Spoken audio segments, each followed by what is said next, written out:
Assalamualaikum warahmatullahi wabarakatuh. Perkenalkan nama saya Ilham Bintang Kareva dengan NIM 2310952050. Di sini saya akan menjelaskan mengenai responsi modul 2 praktikum sistem kendali dan saya berasal dari kelompok 15. Untuk soal yang pertama, apa itu diagram blok dan jelaskan komponen-komponen penyusun diagram blok sistem servo mekanisme untuk lengan robot di bawah ini. Jadi ini merupakan diagram bloknya. Yang pertama yaitu apa itu diagram blok? Diagram blok merupakan sebuah diagram blok yang menggambarkan tahapan pengendalian pada suatu sistem kendali. Diagram blok ini terdiri dari garis sinyal, yaitu yang panah-panah ini. Ada subsistem, yaitu seperti subsistem controller, aktuator, kontrol objek, dan position sensor. Lalu ada summing point itu yaitu titik penjumlahan. Dan ada satu lagi yaitu titik percabangan. Dan komponen-komponen penyusun dari diagram blok lengan robot ini yang pertama itu ada set point. Set point merupakan nilai acuan atau posisi yang diinginkan dari lengan robot. Nah, misalnya pengguna ingin lengan robot berada di posisi sudut 30 derajat. Selanjutnya ada summing point yaitu menghitung selisih antara set point SP dengan feedback PF dari sensor. Hasilnya adalah error yang akan dikoreksi oleh pengendali controller. Yang ketiga ada controller, merupakan otak dari sistem kontrol, menerima sinyal error dan menghasilkan sinyal kontrol. Yang keempat ada aktuator atau motor, yaitu mengubah sinyal kontrol menjadi gerakan fisik. Dalam hal ini, motor menghasilkan torsi untuk menggerakkan lengan robot. Yang kelima ada kontrol objek atau robot arm yang merupakan objek utama yang dikendalikan, yaitu lengan robot, bergerak sesuai dengan torsi dari aktuator. Yang keenam ada kontrol variabel atau disebut juga dengan output, merupakan hasil keluaran sistem, yaitu posisi aktual dari lengan robot. Yang ketujuh ada position sensor yang merupakan eh, bagian yang berfungsi untuk mengukur posisi aktual dari lengan robot dan mengirimkan nilai tersebut sebagai proses variabel. Selanjutnya ada feedback loop. Feedback loop ini menyediakan informasi posisi aktual ke summing point untuk dibandingkan dengan set point. Tujuannya adalah agar sistem selalu memperbaiki dirinya sendiri hingga posisi aktual mendekati posisi yang diinginkan. Untuk soal selanjutnya yaitu jelaskan pengertian dari sistem kendali lingkar terbuka dan tertutup. Gambarkan masing-masing diagram bloknya dan tuliskan bentuk fungsi alinya. Untuk yang pertama yaitu sistem kendali lingkar terbuka. Sistem kendali lingkar terbuka merupakan sistem kendali yang tidak memiliki umpan balik. Pada sistem kendali lingkar terbuka, keluaran sistem tidak diumpan balikan untuk dibandingkan dengan sinyal referensi, sehingga keluaran sistem merupakan hasil perkalian antara sinyal masukan subsistem saja. Dan ini merupakan bentuk diagram blok dari lingkar terbuka, yang mana tidak ada feedback atau umpan balik pada diagramnya. Dan untuk fungsi alihnya yaitu CS per RS sama dengan GS atau bisa juga CS sama dengan GS dikali RS. Untuk sistem kendali lingkar tertutup merupakan sistem kendali yang memiliki umpan balik. Keluaran sistem diumpan balikan untuk dibandingkan dengan sinyal referensi. Hal ini berguna agar keluaran sistem bisa sesuai dengan sinyal referensi.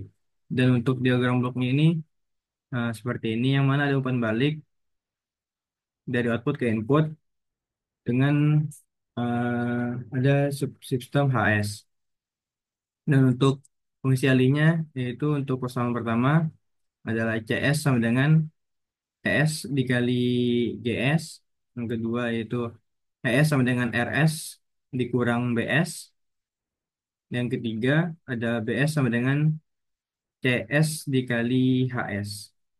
Dan kita bisa substitusikan persamaan 3 ke persamaan 2 didapatkan ES sama dengan RS dikurang CS dikali HS. Ini merupakan persamaan 4 dan kita substitusikan persamaan 4 ke persamaan 1 yaitu CS sama dengan RS dikurangi CS dikali HS dikali dengan GS dan didapatkan fungsi alihnya itu CS per RS sama dengan GS per 1 tambah GS kali HS. Lanjut untuk soal nomor 3, jelaskan tentang konstanta pengali Kp. Gambarkan blok diagramnya dan tuliskan bentuk fungsi alihnya. Jadi konstanta pengali ini dalam sistem kendali dapat disimbolkan dengan K atau Kp. Konstanta pengali ini berfungsi untuk menguatkan sinyal yang akan dimasukkan ke plan atau subsistem.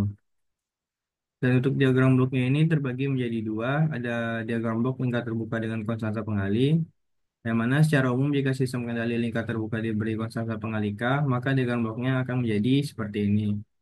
Dari RS masuk ke subsistem KP, dan dia letaknya sebelum subsistem ya. Masuk ke GS dan dengan output CS dengan fungsi alihnya itu CS per R sama dengan KP dikali GS. Selanjutnya ada diagram blok lingkar tertutup dengan konstanta pengali. Sama seperti sebelumnya untuk posisi KP ini berada sebelum subsistem dan didapatkan fungsi alihnya yaitu CS per RS sama dengan KP kali GS per 1 tambah KP GS dikali HS. Dan ini adalah bentuk umpan balik atau feedbacknya. Yang keempat, jelaskan secara rinci mengenai pengendali integral, pengendali derivatif, dan pengendali proporsional integral diferensial atau PID, beserta diagram blok dan persamaannya. Jadi pengendali PID ini atau proporsional integral derivatif merupakan pengendali yang digunakan untuk memperbaiki performansi sistem melalui perbaikan respons sistem yang dihasilkan. Pengendali PID terdiri dari tiga komponen pengendali, yaitu integral, derivatif, dan proporsional. Untuk yang pertama yaitu pengendali integral, merupakan pengendali yang digunakan untuk menghilangkan steady state error, menghasilkan output lebih besar atau lebih kecil ketika error input sama dengan nol. Dan ini adalah bentuk diagram blok dari pengendali integral. Nilai error E diumpankan sebagai laju perubahan sinyal kontrol U. Maka persamaannya yaitu DU T per DT sama dengan KI dikali ET. Maka kita integralkan kedua ruas menjadi UT sama dengan KI integral batas 0 sampai T ET DT. Dan dalam domain Laplace yaitu US per ES sama dengan KI per S. Untuk selanjutnya yaitu pengendali derivatif. Pengendali derivatif merupakan pengendali yang digunakan untuk meredam overshoot dan mempercepat sistem mencapai set point, menghasilkan output yang merupakan diferensial dari input, tetapi tidak dapat mengeluarkan output tanpa adanya perubahan input. Dan ini merupakan bentuk diagram bloknya, sama seperti pada diagram blok pengendali integral, namun hanya subsistemnya aja yang diubah variabelnya. Dalam pengendali integral, nilai error E diumpankan sebagai laju perubahan sinyal kontrol U, sebagaimana dinyatakan dalam persamaan berikut ini, yaitu T sama dengan KD dikali DET per DT. Dan dalam domain Laplace, yaitu US per ES sama dengan KDS. Yang ketiga itu ada pengendali proporsional. Pengendali proporsional merupakan pengendali yang digunakan untuk memperbesar penguatan dan mempercepat respon transien, menghasilkan output yang sebanding dengan input. Dan bentuk diagram bloknya itu seperti ini. Hubungan antara sinyal error rate dengan sinyal kontrol U dinyatakan dalam persamaan berikut, yaitu UT sama dengan KP dikali ET dan dalam domain Laplace, yaitu US per ES sama dengan KP. Dan ada juga gabungan dari beberapa komponen, yaitu pengendali proporsional integral derivatif. Sistem pengendali PD ini bisa berupa kombinasi antara proporsional, integral, dan derivatif, bergantung pada respon sistem yang diinginkan. Yang mana bentuk dari diagram bloknya itu seperti ini.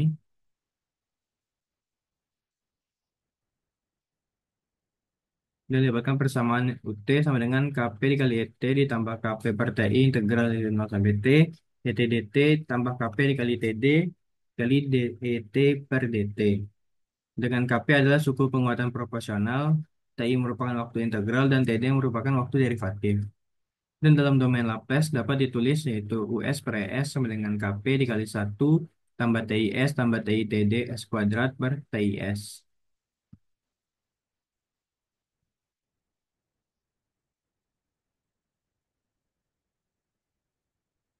Selanjutnya untuk soal nomor 5, jelaskan apa saja parameter tanggapan peralihan pada sistem Order 2.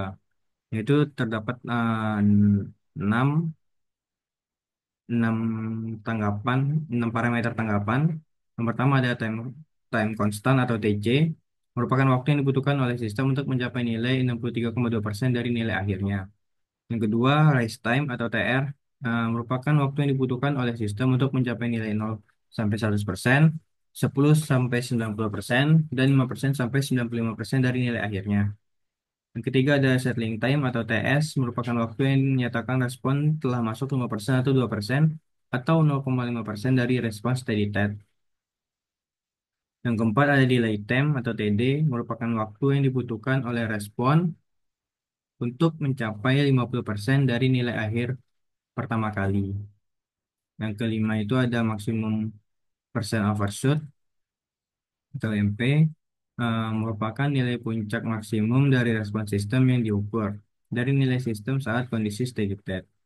Yang mana rumusnya itu persen MP sama dengan C CP kurang C tahingga dikali 100% C CP kurang C tahingga per C tahingga dikali 100%.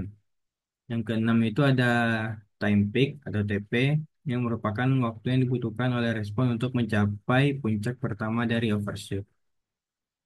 Nah, itu soal yang terakhir, yaitu sederhanakan diagram blok di bawah ini.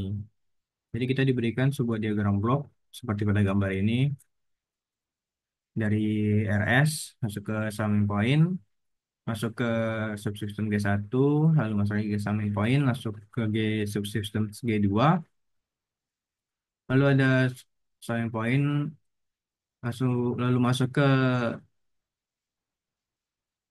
subsystem G3 dan diumpatkan balik dengan H2, lalu masuk ke G4 dan output CS. Dan di sini juga ada umpan balik, terdapat dua buah umpan balik yaitu H1 dan H3. Pertama-tama kita bisa membuat rangkaiannya menjadi seperti ini, yang mana untuk titik percabangan ini kita pindahkan ke setelah G4 dan rangkaiannya menjadi seperti ini, yaitu eh, se- ditambahkan subsistem 1/G4. Nah, untuk yang lainnya masih sama. Dan setelah rangkaian yang didapat, kita bisa menyederhanakan rangkaian yang G3 G4 H1 ini menjadi G3 dikali G4 per 1 kurang G3 G4 H1. Nah, untuk yang bagian ini bisa kita kalikan menjadi H2 per G4. Dan didapatkan rangkaiannya menjadi seperti ini. Lalu kita juga bisa mengalihkan G2 ini dengan subsistem yang ini. Jadi tinggal kita masukkan saja G2 kali G3 kali G4 per 1 kurang G3 G4 A1. Dan rangkaian sudah menjadi lumayan sederhana. Namun ini belum selesai. Kita bisa lanjut untuk menyederhanakan bagian yang atas ini. Yaitu dengan cara kita buat persamaannya yaitu G2 G3 G4 per 1 kurang H1 G3 G4 per 1 ditambah G2 G3 G4 per 1 kurang H1 G3 G4 dikali H2 per G4.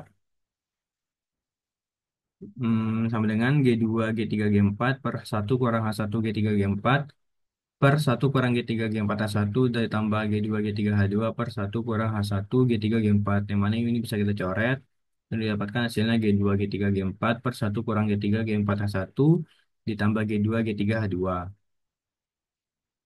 Dan angkanya menjadi seperti ini.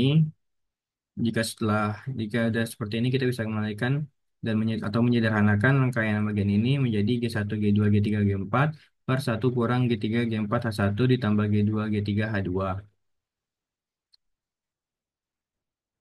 Dan jika rangkaian sudah seperti ini, maka kita bisa menyelesaikan tahap terakhir untuk menyederhanakannya, yaitu dengan cara Persamaan ini G1, G2, G3, G4 per 1 kurang G3, G4, H1 ditambah G2, G3, H2 per 1 ditambah G1, G2, G3, G4, H3 per 1 dikurang G3, G4, H1 ditambah G2, G3, H2. Maka bisa kita buat lagi menjadi seperti ini. G1 dikali G2 dikali G3 dikali G4 per 1 kurang G3 G4 H1 ditambah G2 G3 H2 per 1 kurang G3 G4 H1 ditambah G2 G3 H2 ditambah G1 G2 G3 G4 H3 per 1 dikurang G3 G4 H1 ditambah G2 G3 H2, yang mana ini bisa kita coret dan didapatkan hasil akhirnya yaitu G1 G2 G4 G2 G3 G4 per 1 dikurang G3 G4 H1 ditambah G2 G3 H2 ditambah G1 G2 G3 G4 H3. Dan ini merupakan hasil akhir dari persamaan diagram blok dari rangkaian yang sebelumnya. Didapatkan CS per RS sama dengan G1 G2 G3 G4 per 1 dikurang G3 G4 H1 tambah G2 G3 H2 ditambah G1 G2 G3 G4 kali H3. Sekian penjelasan mengenai responsi awal modul 2 dari saya. Maaf jika ada kesalahan kata atau materi. Saya tutup. Assalamualaikum warahmatullahi wabarakatuh.